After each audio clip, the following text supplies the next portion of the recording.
Great to be here. So again, I'm Elan. I'm a senior editor at the Air Current, where I cover all kinds of emerging technologies, including AI.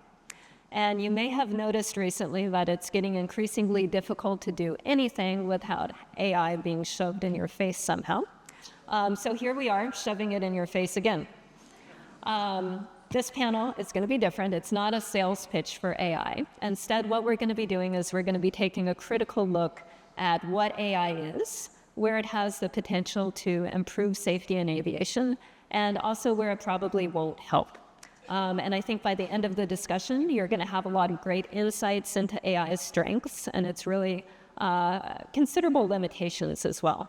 And hopefully you'll be able to carry some of that knowledge into other areas of your life as well. We have a fantastic panel. And in fact, I volunteered to moderate this panel just because I was so excited about the panel lineup. We have some really great experts here bringing a lot of insight.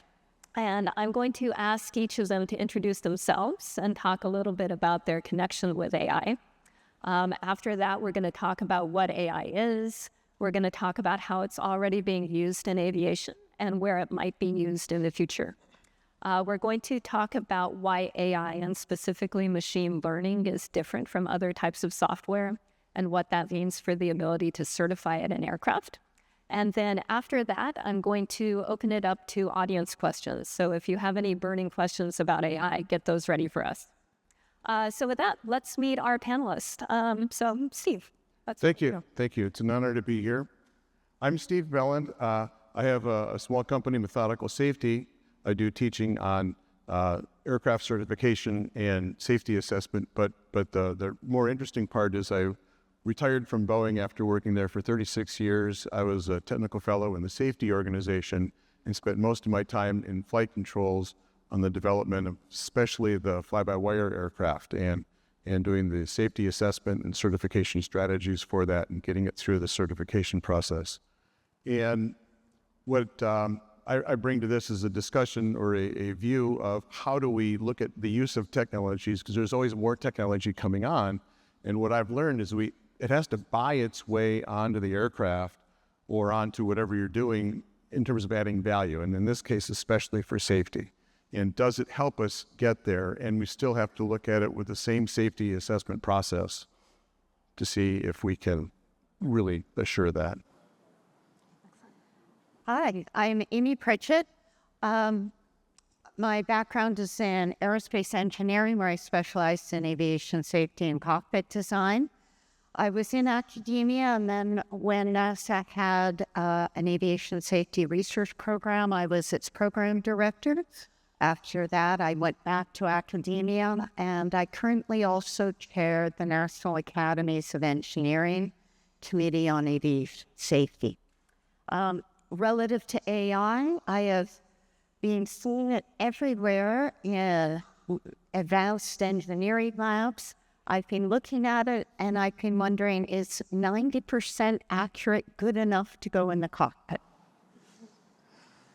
Good evening, everyone. My name is Frain. I am a 737 captain based out of Denver for United Airlines, arguably the best base in our system.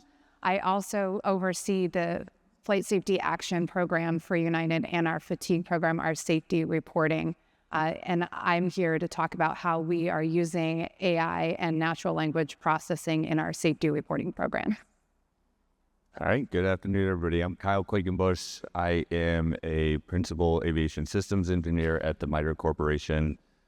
In my position at MITRE, I'm also a project lead for several operational safety programs, including the SIAS program, which many of you are familiar with. And I'm here to talk a little bit how we're using AI and big data analytics to curate intelligence and derive information to help drive actionable decisions.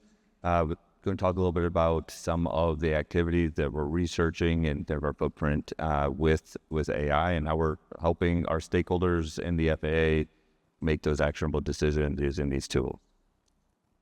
Good afternoon. Still John Murdock, still NACA, still the safety risk.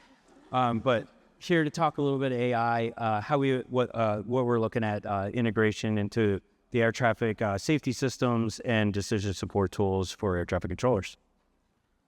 Good afternoon. My name is Chris Sidor. I'm a Airbus 320 captain and instructor for United Airlines. Also within the ALPA National Safety Structure. I'm the Aircraft Design and Operations Chair. So what do we do with AI? We have been the group that's been involved with the industry, kind of bringing in the operational line pilot perspective. Kind of here to talk a little bit about where is the certification standards right now and where do we see them going? And I'll be honest, right now there are, we're starting from the ground up. So I'll be here and kind of talk to you a lot about where do we get from throwing everything against the wall to see where it sticks, to making sure that the operational perspective is thought as we start to see more integration throughout the industry. Excellent. So I'd like to start just with a level set by understanding what is AI, what are we talking about when we talk about AI, because AI means different things to different people. And so, Amy, tell us, what is AI? Straight. I'm a professor. I did make some slides. I think if that makes sense to show that. But I just wanted to provide the quickest inputs. I would define that the current movement around AI has changed. 40 years ago, they were trying to make sentient beings, but now when we talk about AI, we're talking about computational systems that learn patterns in words, generating text and chat. So I put Siri and Microsoft Copilot here. Patterns in sound, recognizing voice, again, and ChatGPT, Siri. We hear these things that have learned to recognize patterns. They've learned that if you ask this word, which words probably come next, and how to understand patterns in language, patterns in images, detecting faces, detecting aircraft from vision, and so forth. And most crucially here, perhaps, detecting patterns in data, detecting weather, patterns in how the weather works, driving weather forecasting, driving patterns, detecting patterns in large data sets. But there's also an important distinction of what AI is not. It is not currently on your flight deck other than whatever you bring on in your cell phone. And the other is, do UAS use AI? Other than military or some experimental small research UAS, no. AI has not made it to the pointy end of the stick of being put in the cockpit or at the controller workstation for how they directly handle the traffic, right for those positions there. And so when we talk about AI, we're seeing it in our everyday life, but we're seeing AI that detects central patterns. It can learn complex patterns. It can look at many variables in huge data sets, but it cannot handle any situation it wasn't trained on. It cannot handle any task it wasn't trained to do. It cannot recognize its own limits or know when it is messed up. It cannot know when it's going too far, and it cannot go above and beyond to maintain safety. I enjoyed making this list of things it can't do to put out in front of you. Do any of you recognize your job descriptions? And so at this time, there are no certification standards on how to certify AI on anything flight critical. Excellent. That's all I wanted. Okay, well, thank you very much for that. I think you made an interesting point when you said that it's not in UAS today for the most part. So that suggests that AI is not the same thing as autonomy, correct? They're different things. Yes, autonomy is, I think of that as advanced flight control, but it doesn't necessarily mean that it is using a neural net that's learning complex patterns. And then also to level set here, before we proceed with the discussion, the FAA put out an AI roadmap recently, and it was very adamant that we should not personify AI.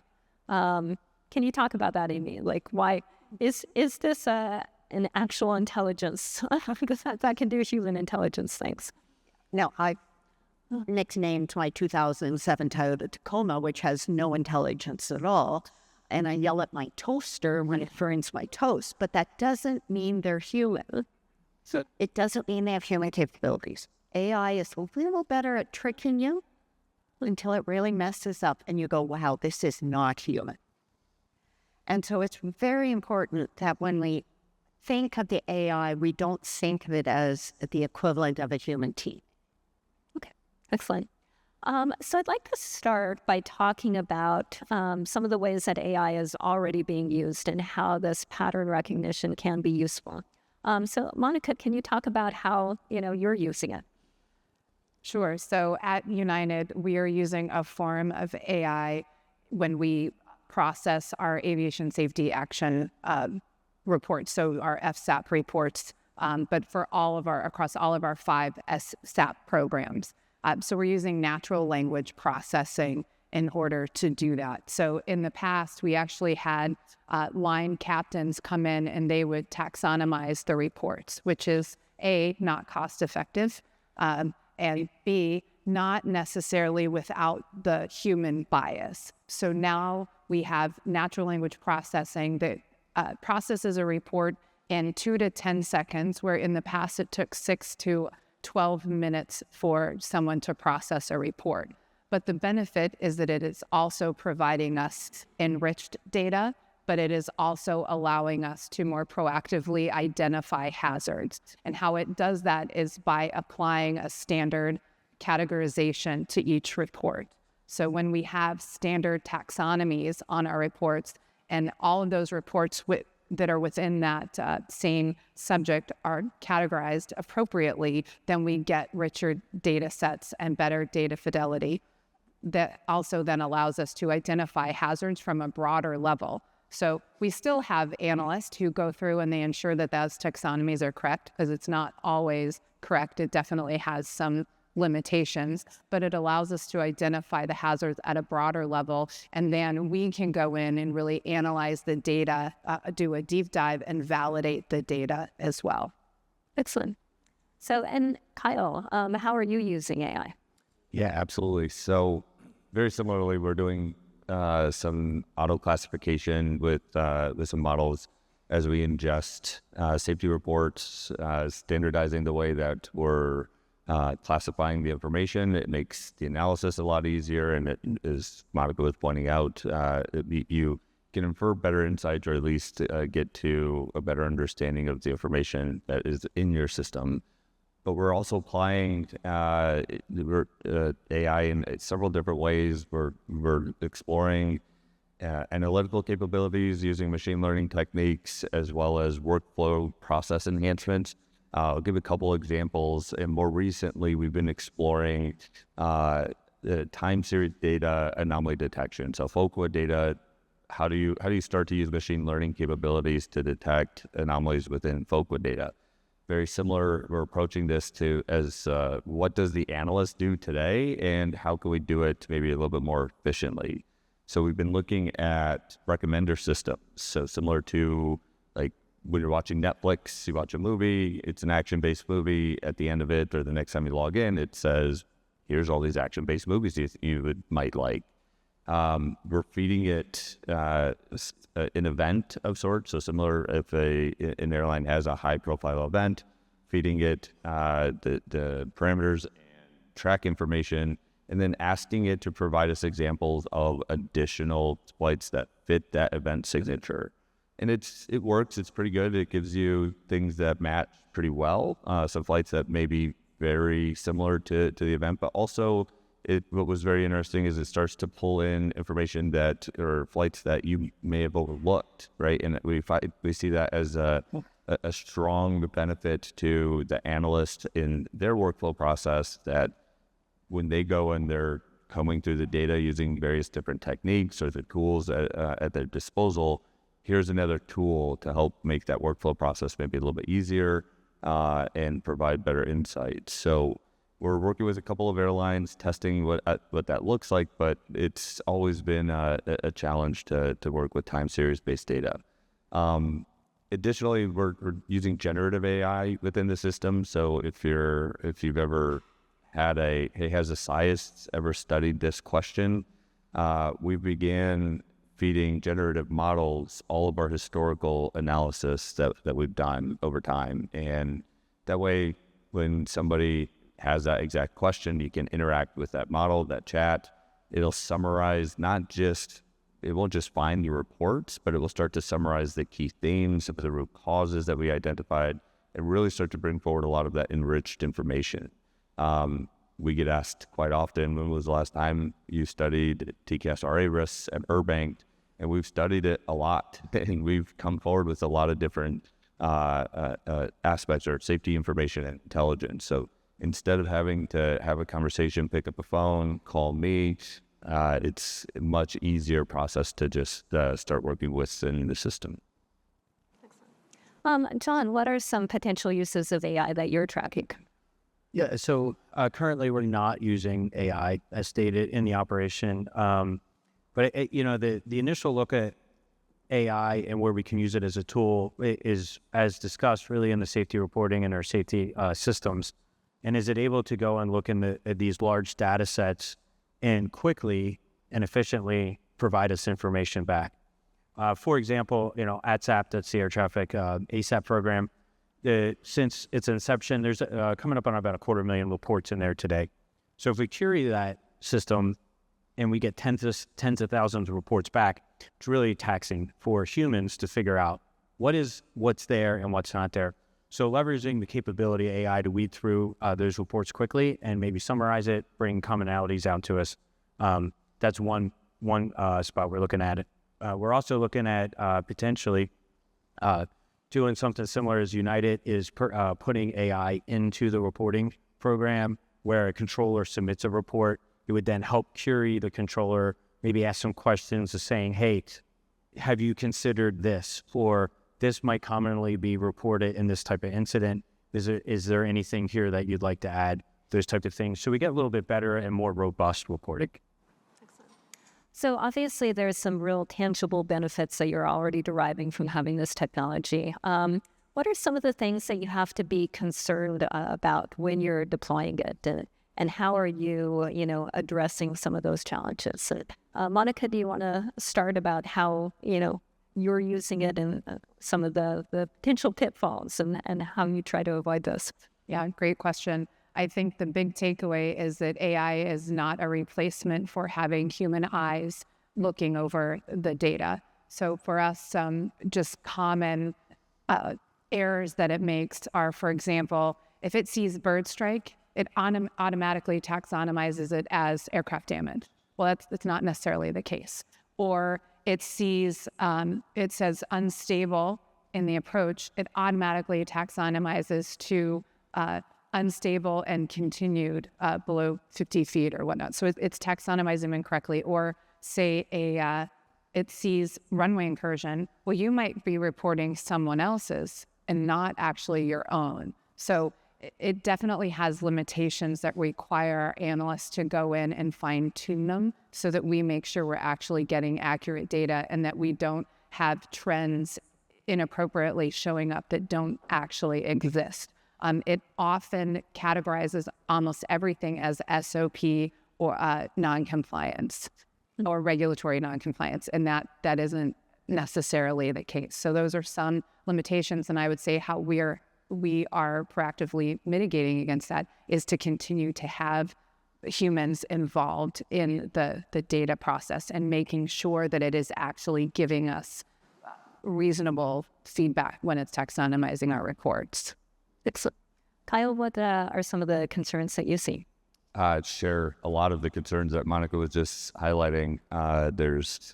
But I would also want to emphasize the importance of good data quality, especially when you're working with vast amounts of data. Don't undermine the importance of ensuring that the data is structured appropriately. If anybody's worked with FOQA data, the time series information parameters will spike or fall out. You'll get misreading information. But the AI, and Amy touched on it here in a second ago, it was, if the information you give it, it won't necessarily infer. If it's not trained on the appropriate information or clean data or good data that's been cleaned, you're going to get poor results on the output. So can't emphasize that more than enough. So Chris, from ALPA's perspective, like what are some of the concerns that you're thinking about with the processing and analysis of this data that can sometimes be incorrect? Yeah, no, absolutely. One of the big concerns that we have right now is, again, this is so much infancy right now. We're in the States, and they said earlier, everything's being thrown against the wall, and we're seeing what it is. And when we talk about putting any technology onto a flight deck, we have certain requirements that we have to hit for the design assurance to make sure the system doesn't fail on us. I mean, AI is a great tool, perfect example. I'm a big Michigan, go blue. And I was texting a friend of mine a couple of days ago. He just looked up how many days he's Ohio State beat Michigan. And didn't really look at it. And the AI summary at the top says 2,764 days. And as much as I'd love to take credit for that, I just went out, texted him that. Next thing I know, he's calling me. He says, why did you text me this one number back in 2017? And that was the AI summary that a lot of us just kind of shows us now. And this is these algorithms and everything else that are in place that we're seeing come into many more technologies. One of the biggest issues we see right now is that reliability just is not there. I mean, I'm sure you've all heard the stories about different AI bots that go off the reservation sequence and make the news. And that is one of the biggest things is we have to look at this as a new technology, not as an enhancement to it. So it's getting back to the fundamentals, getting back to what has made our aviation industry so safe to make sure we are looking at all the risks and addressing all those risks as they come. So let's talk about whether we're going to see AI in aircraft and on flight decks. And Steve, I'd be interested. What do you think? Well, I've been involved in the process for the development assurance of complex systems on aircraft, and with my background in the fly-by-wire area especially. And as we look at new technology, we have to look at, can we assure that? Can we look at the requirements and the design of the system and actually say what it's going to do? And one of the problems that we have with machine learning, when you look at a neural net, you can't look under the hood and see what the design is to look for the cause and effect relationships. We can do that with our systems today, and yeah, they're very big and very complex, and you need simulations and tools to help you do that, but it's at least tractable that you could do it, and we do it to bring products to market, to certify them. But if you can't look under the hood, you could say, well, it works most of the time, that 90 or 90-something%, but how about the other 5% or whatever percent of the time, especially in non-normal circumstances? And that's the challenge that we've got. We've got one industry committee is working on that through SAE G34, writing a standard, trying to write a recommended practice on that. And we've got different groups of people, the data scientists, the certification and safety people. And it's a struggle to try and really articulate what that is going to be. I think it's got a great purpose it could do for analytical work, for operational data or help with things, but there you have a human who's the gatekeeper deciding and interpreting what that is. But if you're going to bring it on board an aircraft, you've got to bring that into the safety process where you look at what function am I doing? What if it goes wrong? What are my safety objectives? What assumptions am I making about the crew and their response to it? And what requirements do I need to capture in my system? And it gets really difficult to do that when you could maybe levy it on the training data that's used for the neural net and even trace it, but then how do you know there's not some weird conditions in your neural net that will give you strange responses or just stop working? So we're just not there yet. It's worth continuing to research. It's going to take a while, I'm afraid. Yeah.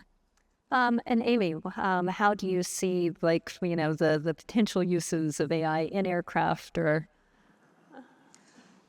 I agree with everything that Stephen said.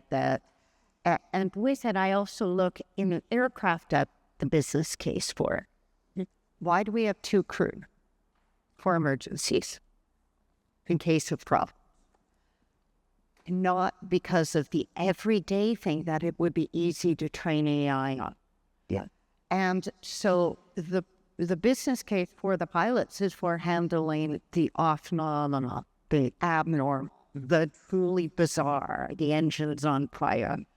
And that is something that we do not know how to train AI on, put AI outside of where it's being trained, and it is not reliable. It is hallucinating, I believe, is the term they like.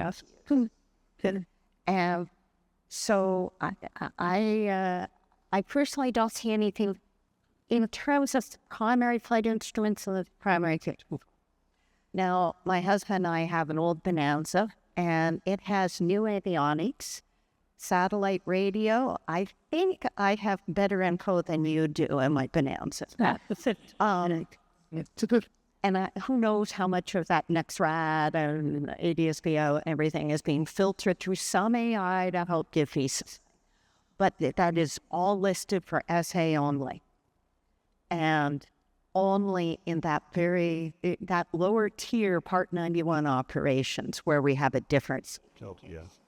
Part 121 has such a good safety record that you've created a very high bar for new technology to come in. Yeah.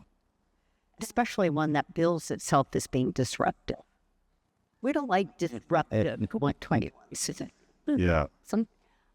John, how are you thinking about some of these like safety concerns and introducing it for more critical applications?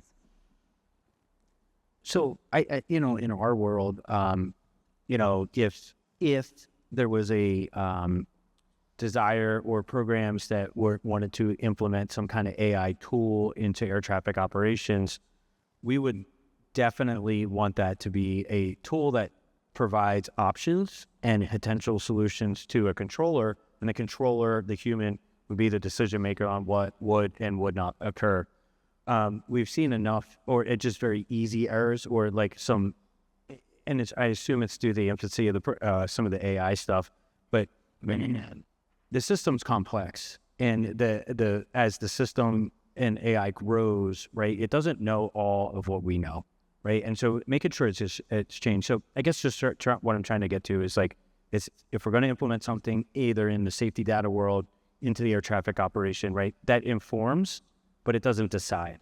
Right. We're just not anywhere near it. And we don't want to get past it. This is the shiny new object that's going to fix everything, because we have robust systems, and we've built a very good system on legacy and things and understandings. So we don't want to wipe all that out with the shiny new object that may or may not be good. So I want to leave plenty of time for questions. So if anyone does have questions, I'd say you'd be welcome to go to the microphones at any point. And then if there's any questions that come in through the app, happy to address those as well. So in the meantime, maybe we can talk about like what are some of the common misconceptions around AI, and maybe we can just go down the panel. One that comes up a lot is make a distinction between AI and automation or autonomy. And to me, AI is a technology that I could choose to use to implement my system, but I still have the system function that I could a lot of times still do with traditional technologies today. And even today, we have a lot of automation, way more than a lot of people, especially the public, realize that we've got. And I look at it as sort of piecemeal automation, because you do this for one phase of flight and this for another, maybe an auto land, but it's not continuous. It doesn't cover the entire flight, hands off. But that would kind of get more towards autonomy. And some people kind of conflate these as being equivalent, and they're not. I think AI could help enable some forms of automation that we really can't do, that aren't feasible today. In the future. What might an example of that be? Something that I've seen done for research is image interpretation to identify runway lines and the hold short line and runway signs to figure out how to get around the airport, and look for object detection for detect and avoid, and even work in flight. You could even look at, seeing birds coming towards you. But it works in some nominal conditions, and you got to refine the capability, and it's very specific pieces of sensing technology that then still have to go into an algorithm like a traditional control law in terms of how do you actually maneuver or stop, or how do you apply the brakes or turn away from the birds or whatever it is. Could speak? Amy, what do you think are some common misconceptions around AI? Yeah, and if I can riff on Go ahead. Go ahead. too. Often people I hear say things like, "Oh, it's going to take my job. It's going to take over." Some of the applications you mentioned, for example, like detecting runway signs, the better way for it to be implemented would not be to take over taxiing. It would be to say, "Excuse me, Captain, I think that's the active runway." Huh? Yeah. And unfortunately, we don't usually pitch these new technologies through those background. I think I might have something to say to the captain, To advise the tree. to advise the crew, to call out the little things that they may have missed or may not have realized, seen, or know in a dynamic environment. And so what we should be advocating for as a community against what I'll call the technocrats, and I run a department of them right now, are the applications of the AI just taking over. It should be something that says, "Excuse me, Captain, did you know?" So, Monica, have you encountered any misconceptions around the work that you're doing? I think it's a great question. When I think of it, initially I think, well, it just knows when I ask it. But the bottom line is, especially in how we use it, it's only as good as we have trained it to be. It is only trained on, for us, 200,000 reports, when we started. But it doesn't know anything necessarily outside of what we have trained it on. And so thinking this idea that it can have maybe an organic or original thought, it is truly only as good as the information that we give it and that it is trained on. Yeah. And is that a challenge to constantly, kind of check yourself on the urge to just blindly believe that this is I think that's what's so important, is that we're not blindly believing, that we are, even in a crew concept, right? Like in a normal crew, you're talking to one another and saying, "Hey, have you seen this?" It's kind of the same. "Hey, Captain, are you seeing this?" And it's for us to trust but verify. Kyle, how about you? Misconceptions. Yeah, I would say something very similar to that, in the sense of over-reliance on the information that you get from AI. And we're, as safety professionals, or as decision makers, we're constantly looking for certainty in our decisions, or the next best certainty in making a decision or reaching action. So it's an early misconception, and I think we're moving away from it, from what we've observed, but that the AI is the solution, right? And what we're trying to, in our conversation, some of the things that we're trying to have with our stakeholders or with industry are that it's not so much the information or the intelligence or the AI, but you have to be able to get to action. AI is going to help us get us there. Certainly the information is going to be better correlated across data sources. We can manage larger data sets to curate that information, so we can have a better understanding of the action we need to take. But the hardest part is still going to be a common understanding of a risk, taking action on what that common understanding is. And it's certainly, AI is helping us get us there, out of classification of safety reports, using common taxonomies, helping define and share that information. But it's still, the action still has to be taken, and the over-reliance on the information, for all the other reasons listed here, is certainly a cautionary tale. So, how about you, John? Yeah, I would echo what Kyle was talking about. Just believing that AI is the answer all the time and it has all the right answers. If you know me, I like stories. So personal experience, prepping for the panel, I just went to one of those open source AIs and typed in, "Can you tell me about ATSAP? ATSAP." Well, it told me pretty accurate information, but it couldn't even spell ATSAP back to me properly. And I was like, "What? There's no way this is right?" And I went back, I looked, I'm like, I spelled it right. Why? It literally misspelled ATSAP, the question I was asking it about. So I think there's a misunderstanding of of how much information it knows and then how reliable some of that information is that it kicks out. A little personal anecdote for me is at one point I typed into ChatGPT, like, who is Elan Head? And apparently I'm the author of a couple of books that I didn't know that I'd written, which had very interesting titles. So it's an interesting experiment to Google yourself with ChatGPT.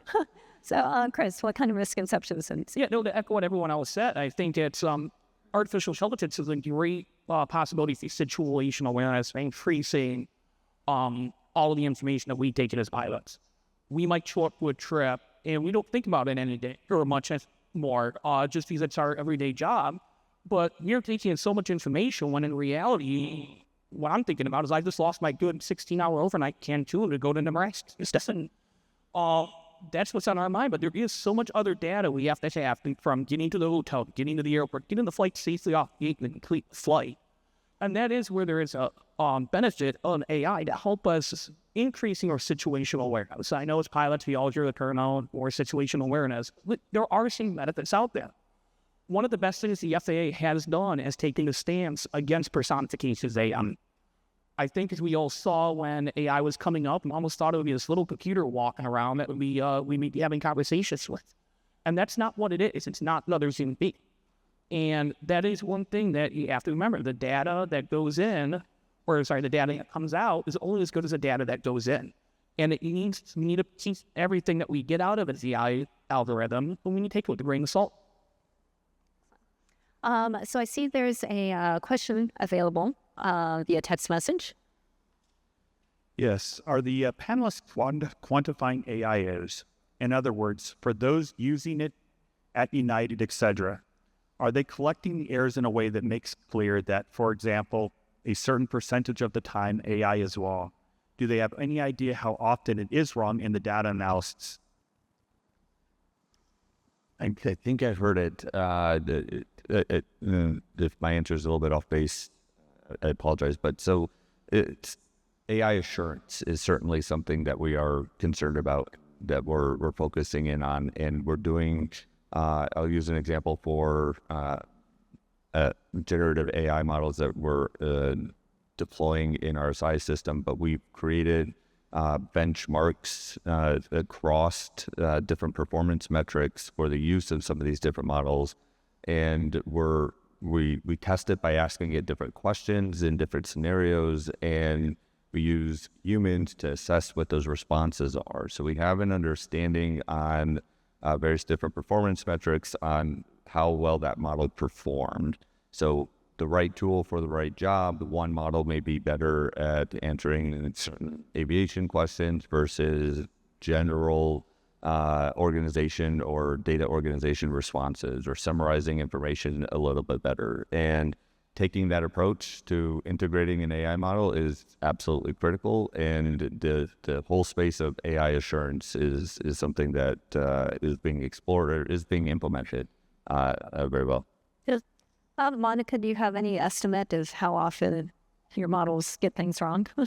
We don't necessarily look at how often they get it wrong, but we know that since NLP has been implemented in at least the Flight Safety Action Program, it's reduced the number of clicks and taxonomization that the analysts had to do by 50%. So that to me says it's not getting it perfect, but it is still decreased the workload on the analyst when they're taxonomizing reports. So it's at least giving them a head start, but we don't actually track, to the best of my knowledge. I am not the expert, that's for sure, on how often it gets it wrong. But that's why we still have a human there making sure that they are taxonomized correctly. And Steve or Amy, do you have any general? Related to this, a little bit different. The question comes up, say, if we're using something on an aircraft, what's the acceptability threshold? What's good enough? If we talk exponential numbers, we look for major events being 10 to the minus 5, catastrophic 10 to the minus 9. And so if we're using this that might cause a minor or major event, can we come up with a performance number and use that? And there's been some tension in our discussions that we've had. And A lot of us would say no, because first of all, you have to have it working right to begin with. And this is a probability of failure of something that already had been working. But if something just has a performance deficiency and you can quantify it, that's a helpful performance measure, but it's not a measure we can use directly for safety.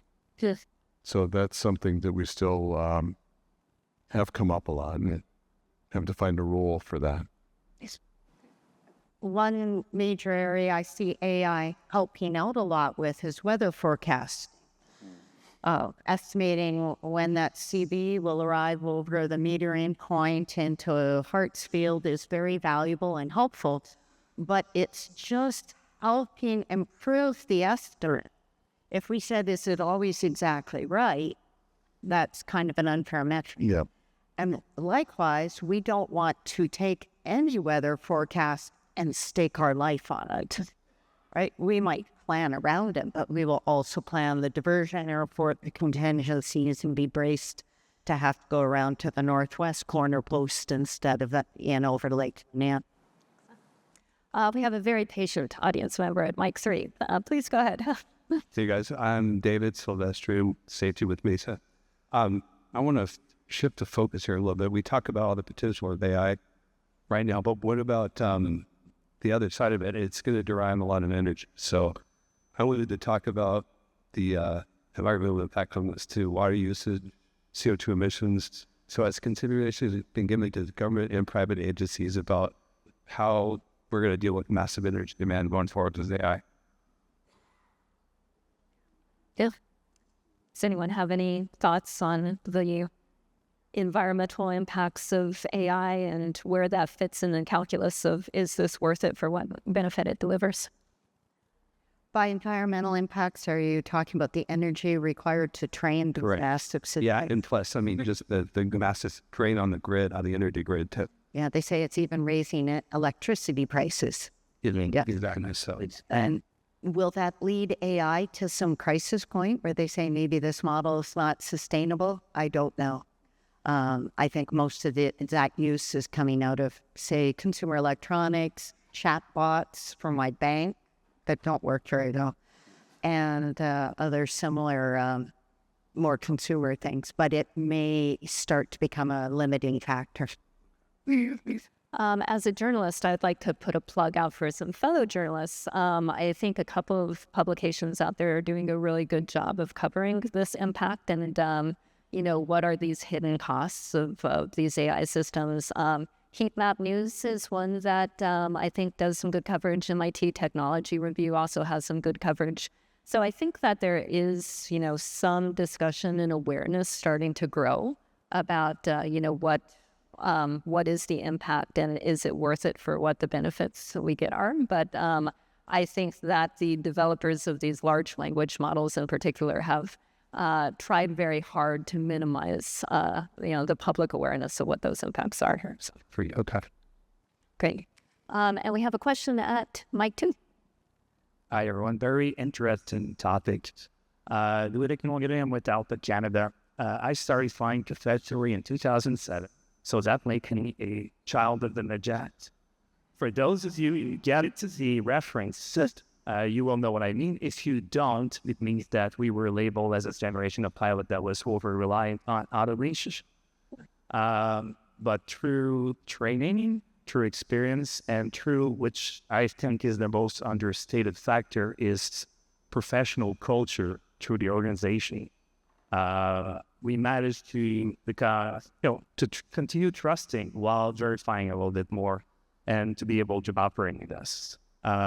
My question, although lengthy, is do you think that these three methods, which is experience, training, culture, will be sufficient to safely integrate AI into our daily lives in a safety-oriented job like ours?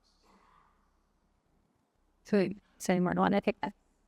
I could go and take that. I definitely think it's something to be aware of. Safety training and culture is kind of a fundamental part of a lot of what we do.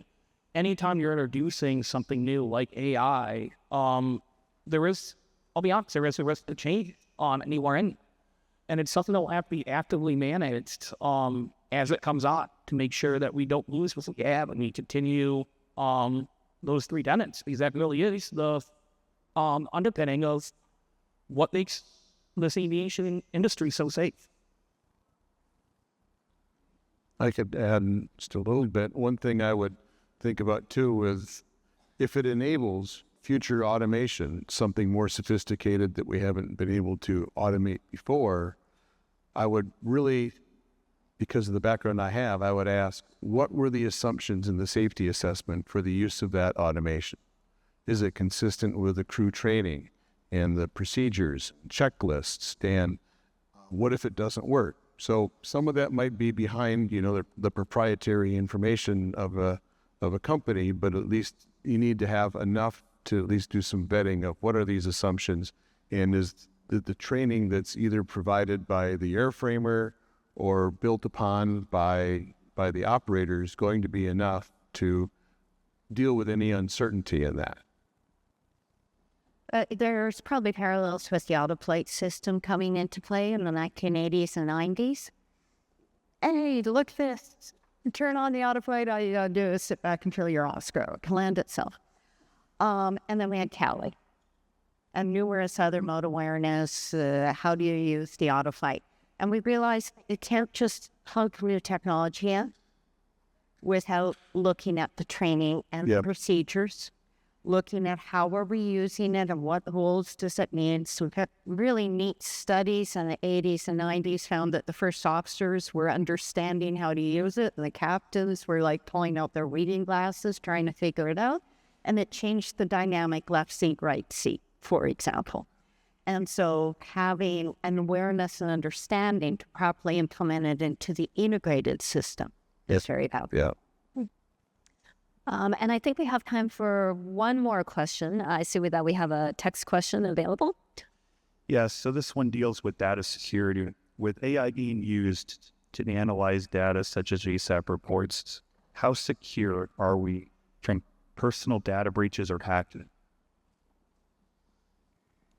I'll offer one technique here, or at least what we're employing within the SIOS. So